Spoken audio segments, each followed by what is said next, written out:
Bro, can I share something I've been realizing lately?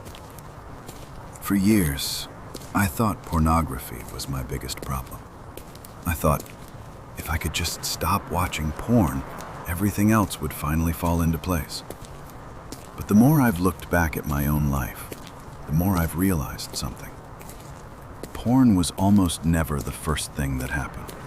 Something else always came before it. Sometimes it was loneliness. Sometimes it was boredom. Sometimes it was feeling rejected. Sometimes it was stress. Sometimes it was feeling like life wasn't moving anywhere.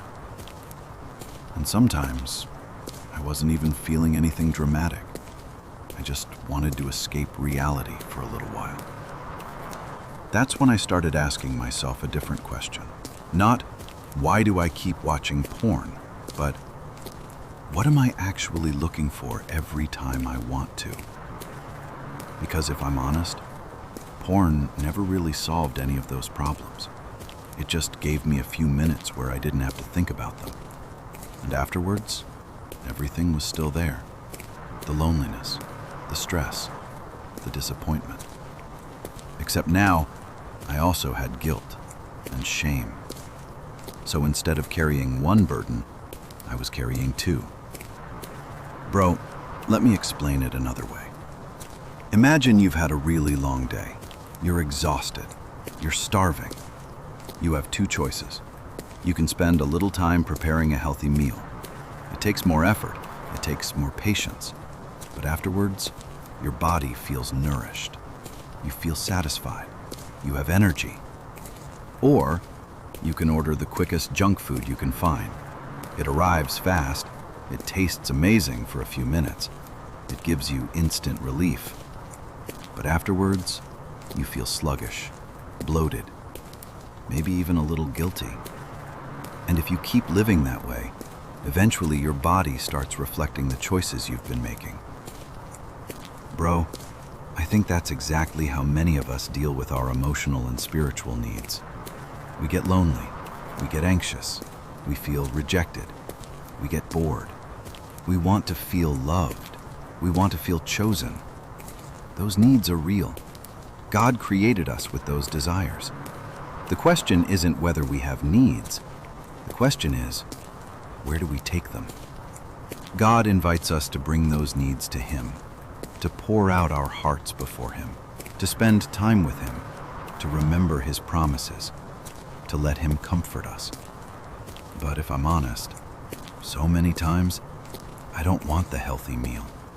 I want fast food. I want relief. I want something that makes the feeling disappear immediately. And pornography promises exactly that. Just like junk food, it gives you something quickly, but it never nourishes what was actually hungry. It leaves you emptier than before. That's why I've started asking myself a different question. Not, how do I stop watching porn? But, what is my heart hungry for today? Because if I can identify the real hunger, I'm much more likely to take it to the one who can actually satisfy it. I've also noticed something else. Whenever I'm genuinely excited about something, working towards a purpose, walking closely with God, spending time with people, living intentionally, those desires become quieter. Not because temptation completely disappears, but because my heart has something better to pursue. Then there are other seasons, when I drift, when I become passive, when I waste hours scrolling, when I stop talking to God as much, when life starts feeling empty. That's when the desire to escape gets louder, and pornography suddenly starts looking like an answer again. But it isn't. It's just the escape route I've trained my brain to take. Bro, Jesus never promised us a life without pain. He never promised we'd never feel lonely, or disappointed, or overwhelmed. But He did invite us to bring those burdens to Him. And I've been realizing something. Every time I choose pornography, I'm usually saying, I need relief. But every time I choose Christ, Even when it's difficult, I'm saying, I believe you are enough for this moment. That's not easy. I'm still learning it. Some days I get it right, some days I don't. But I'm slowly discovering that freedom isn't just learning to say no to pornography. It's learning where to run when life becomes heavy. Because every one of us runs somewhere. Some people run to alcohol. Some run to work. Some run to endless entertainment. Some run to pornography. The question isn't whether you run. The question is, where are you running? So, bro, the next time you feel that urge, before you ask, how do I resist this?